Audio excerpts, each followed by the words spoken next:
Good morning, welcome back. This is the Catholic Lady, and we are reading Great Lion of God by Taylor Caldwell. The book is out of print, and there are no audio versions available, so I hope that you will enjoy this reading. We are on chapter 24. Sometimes Saul permitted himself the agonizing pleasure of seeing Boreas at a far distance in the direction of the pond which he, Saul, never had visited since that last day with Dassel. On those days he fasted as a punishment for his weakness, and for the danger he had brought near the youth. Fasting was not very onerous, as his tastes were simple and austere, so he sought a way to increase his punishment. He worked in the gardens with his servants, ignoring the cold winds that rushed down from the fiery mountains, and he gathered the grapes and the dates and the pomegranates, and raked the leaves and sifted the grass. When he discovered that he was enjoying this, he abandoned it, only to discover that his health had been improved by the labor, and God had sternly warned men to regard their health so that they might better serve him and be no burden on their family and neighbors.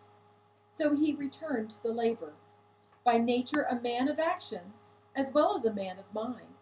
His flesh hardened in the work, and he slept more peacefully at night. He even cut wood for the baths and the fires and the stoves.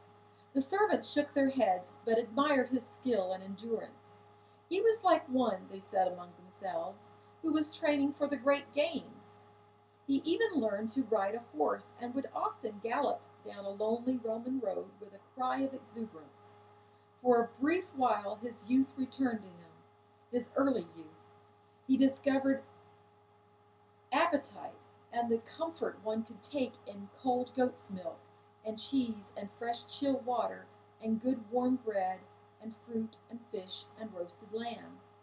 He even began to like wine and enjoy it, but he visited friends of his family very rarely, though invited, and he entertained none.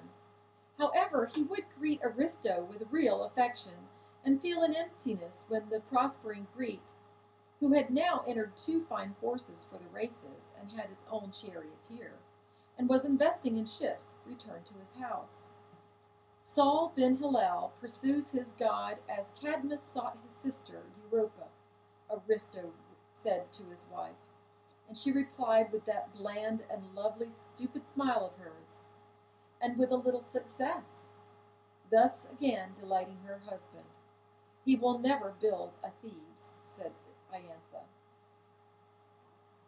The high holy days came and went, and the Day of Atonement had much significance for Saul, even greater than usual.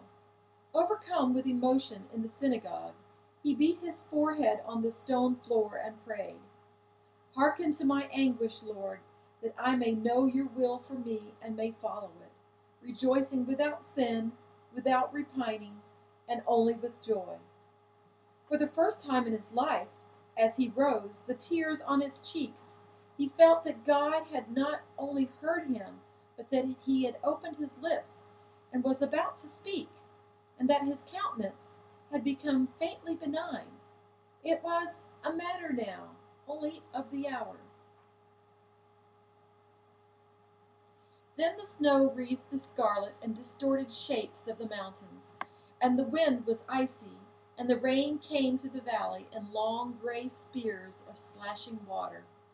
And there was a howling in the porticos, and fist-like sounds on the windows, and the strong bronze doors vibrated. The river turned to tumultuous lead, tossing wild spray to the dark heavens, and the great ships rocked in the harbor and did not raise their sails.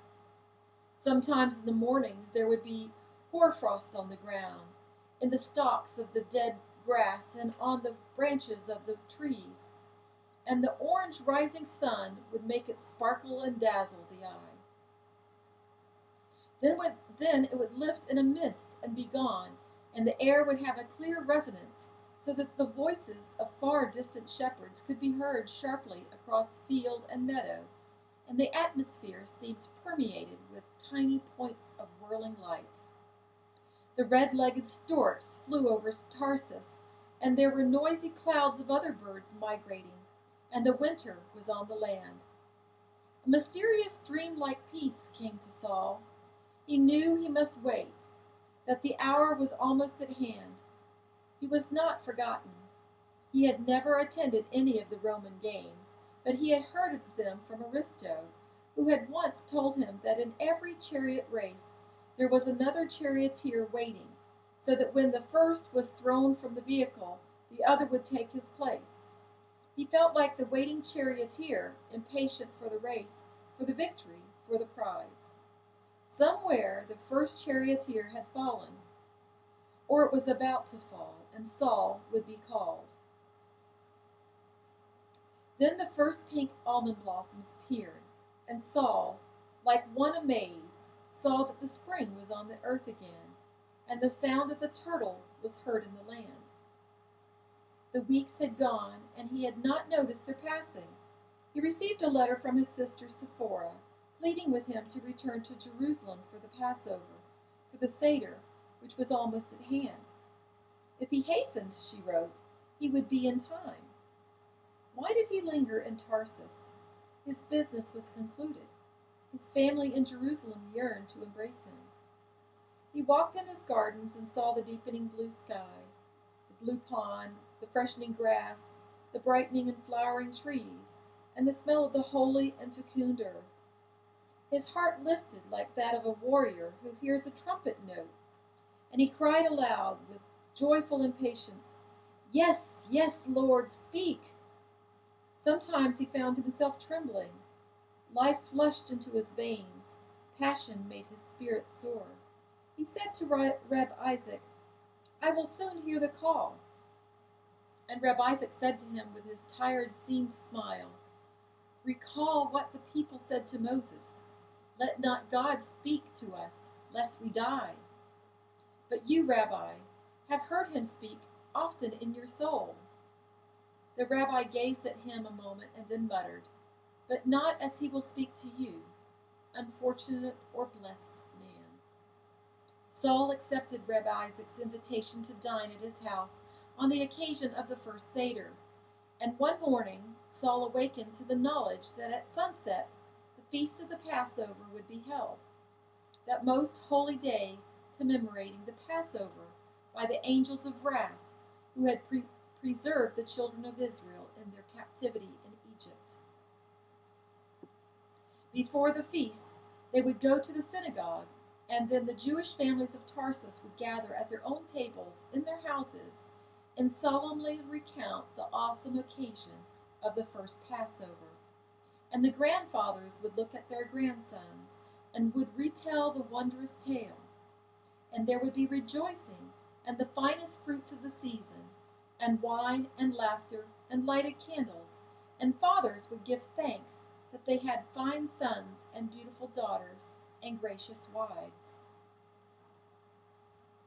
It was warm now in the gardens, and Saul wandered in them exhilarated, as he had never been exhilarated before, at the wide loveliness of the earth which appeared to be rejoicing with men, birds chorusing in the passionate green of the trees. The myrtles were blossoming, the sweetest wind frolicked among new flowers, and there were small white clouds in the vivid blue sky. The buds of the lilies were like long bulbs of alabaster, glistening and translucent. Their leaves were thin green spears. It was noon, and it was unusually hot, and Saul sat down on the marble bench and looked at the whispering and singing life all about him, and laughed to see a jeweled little lizard race near his feet and then race away. The black and white swans and the foolish Chinese ducks swam in their reflections, and the water of the pond was like liquid sapphire. The heat increased, and Saul felt drowsy and re-entered his house and slept a while. When he awakened, he ordered milk and bread and cheese for himself, and his heart was like a ready cymbal waiting to be struck. The overseer of the hall came to him and said, "Lord, there will be a storm." The doors of the atrium were open, and from his seat in the dining hall, Saul could look through the atrium into the garden. The light outside was now so incandescent that it hurt the eyes. There was no sound of bird or wind, only that iridescent silence. The trees stood in it, quivering with brilliance, and the pillars of the portico seemed to have a core of fire within them. So intensely were they glowing. But Saul saw that the sky had become a more radiant and fervid blue, utter cloudlessness, utterly cloudless. After he had finished his small meal, he went into the gardens again, and admitted to himself that never had he seen such awesome light, nor felt a greater heat, no, not even on the desert. He panted, and heads of sweat appeared on his fair and freckled face. His afflicted eyes smarted in the benumbing effulgence, and began to water, as did his good eye. His blue tunic clung to his body, and clung to him with moisture. Every object, every tree and flower, every wall, now rippling with scarlet and purple flowers, the white walls of the house, the very pond itself, burned with a blinding radiance, as if each were being consumed by the sun.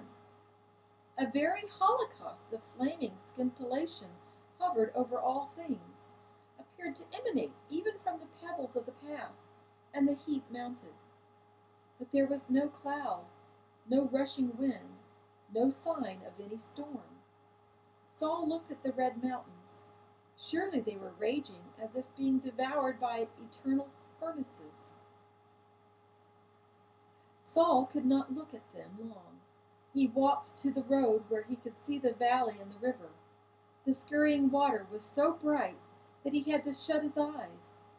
And when he did so, it was as if he saw, on the darkness of his eyelids, the river again. And now it was the color of blood. A curious oppression fell on Saul, a deep foreboding, a pale terror, a wan agony. He sat down on the marble bench and panted in the heat, and yet his sweat had turned cold. He kept his eyes closed, wondering at his sensations, which almost prostrated him. He was bemused. Then all at once he felt a vast coldness, and heard the sudden howl of the wind, and it struck his flesh with savage blows. He opened his eyes. He could not believe it. Black night was on the land, and there was only the most absolute darkness upon him. I have gone blind, he thought, with renewed terror. My sight was taken from me in that fearful light. His hands became wet, and he clasped them together, and again was conscious of the cold.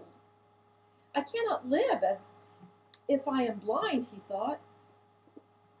Of what use to God is a blind man? He groaned aloud, and then, horror of horrors, his groan was echoed from the very vitals of the earth in one low, vast thunder, and the ground under his feet moved and swayed, and the wind howled louder, and the chill was shuddering. Again and again the earth moved and groaned in torment, and the wind screamed in the black and empty sky, and there came sudden human voices, bursting out in confused fright and stunned alarm, and the sound of women's screams, all coming from the alarmed house. The earth rumbled and slid and tilted like a vessel, and thundered in her heart as if dying. There's a footnote here. The footnote. An enormous earthquake occurred at this hour in Nicaea. In the 4th year of the 202nd Olympiad, Phlegon, that's Phlegon, wrote that a great darkness occurred all over Europe, which was inexplicable to the astronomers, and that it engulfed Asia also. The records of Rome, according to Tertullian, made note of a complete and universal darkness, which frightened the Senate, then convening and threw the city into an anxious turmoil. for there was no storm and no clouds. The records of Grecian and Egyptian astronomers show that this darkness was so intense for a while that even they, skeptical men of science, were alarmed. People streamed in panic through the streets of every city, and birds went to rest and cattle returned to their paddocks. But there was no note of an eclipse of the sun. No eclipse was expected. It was as if the sun had retreated through space and had been lost. Many earthquakes, some of them very destructive, occurred widely. Mayan and Inca records also show this phenomenon, allowing for the difference in solar times.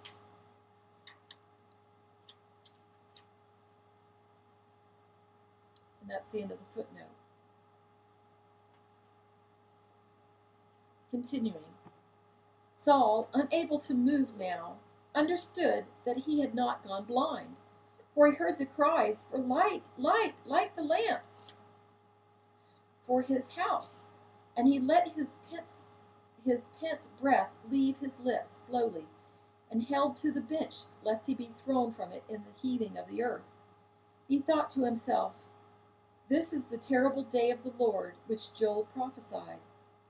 And he was exultant, then terrified again, for had not the prophet Amos rebuked the people, saying, "Woe to you who desire the day of the Lord! Why would you have the day of the Lord? It is darkness and not light, as if a man fled from a lion and met him." Excuse me, let me say that again. It is darkness and not light, as if a man fled from a lion and a bear met him, or went into the house and leaned with his hand against the wall, and a serpent bit him. It is not the day of the Lord darkness and not light, and gloom with no brightness in it? Despite his terror, Saul was convinced that this indeed was the dreadful day of the Lord, when God's wrath would sweep with the whirlwind and the thunder over the face of the earth, and all things and all cities and all men would fall before it, and the earth would rush apart in earthquakes and devour all the works of men forever. His breath came with shallowness and constriction, and the earth subsided, but the deep growling remained for some time, as an immense stone slipped over stone in the unfathomable abyss below. And chaos was created, and chasms disappeared in the endless night. The cold black air quivered like curtains against Saul's cheek, and arms and throat and feet. He did not know if the earth was still trembling, or if it was now only his flesh. Staring into the darkness, he waited for what was next to come, hardly aware of the cries and the shrieks coming from his house. The wind began to fall. It was becoming less furious. The bitter chill was moderating. A breath of warmth touched Saul's body, and then moment by moment the night receded, and the pale shine began to lighten the zenith. All at once the sun rushed into being again, and effulgent as ever, and as warm, and the growling in the earth subsided, and all was calm and sweet and placid, and birds began to chirp and question, and a strong and passionate fragrance rose from the blossoming ground. "Thank God," said Saul aloud, and rose up. He tottered for an instant like an old man with the palsy, and understood that he had felt the deepest fear of his life, more awful than the fear of death. He went to his house. His servants were prostrate on the floors, their arms covering their heads. They were weeping, but whether with fright or with relief, Saul did not know. They raised their heads and showed him their hearts, their tears. "It was an eclipse of the sun," he said to them kindly. "All is well now." It was a compassionate lie, and he knew it, but he did not know the cause of the phenomenon, and he studied both astrology and astronomy in Tarsus and in Jerusalem. No eclipse had been predicted for this eve of the Passover. Had there been a strange storm over Tarsus? He had never heard of such a one before, but then his life had not been long. Still, his father had not spoken of a storm like this, nor was there any record pertaining to any like it. Earthquakes were not uncommon in this part of the world, but quite frequent. Still, it was very odd that the sun had disappeared and the night had descended, the deepest night he had ever known, and the earthquakes had accompanied the disappearance. He went to his chamber and sat down and pondered.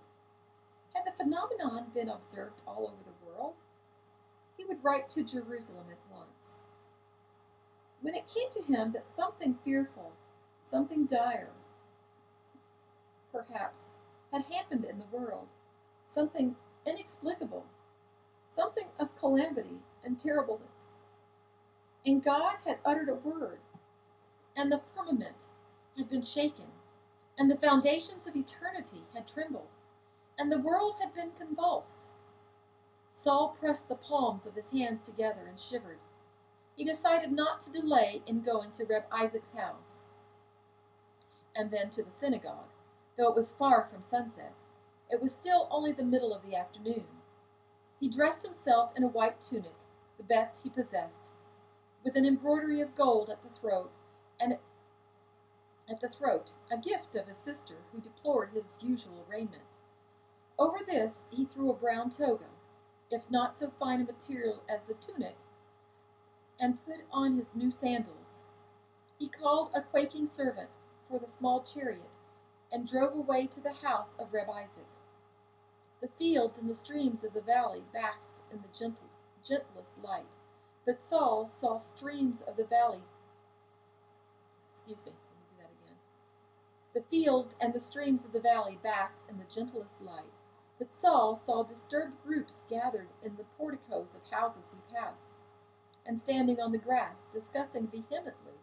He passed a temple to Isis, and it was crowded, the people swarming in the portico, and he could smell sudden incense, and could hear the incantations and prayers of the priest within, and the rising wails of flutes, and the cry of harps and zithers.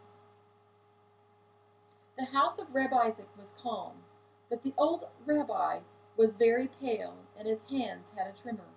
He said at once to Saul, "I thought it was the fearsome day of the Lord." "And so did I," Saul answered. Then, seeing the old man's suppressed agitation, he impulsively embraced him. "It will be explained," he said, as if to a child. "Will it? Will it?" muttered Reb Isaac. "I wonder, with all my heart." 2 days later, when Saul again walked in his garden, he saw that the lilies were wide open to the sun, their golden stamens shining, and that from them rose a perfume of such intensity that it was like a prayer. And that's the end of chapter 24. It was an exciting chapter, was it not? Please join me for chapter 25.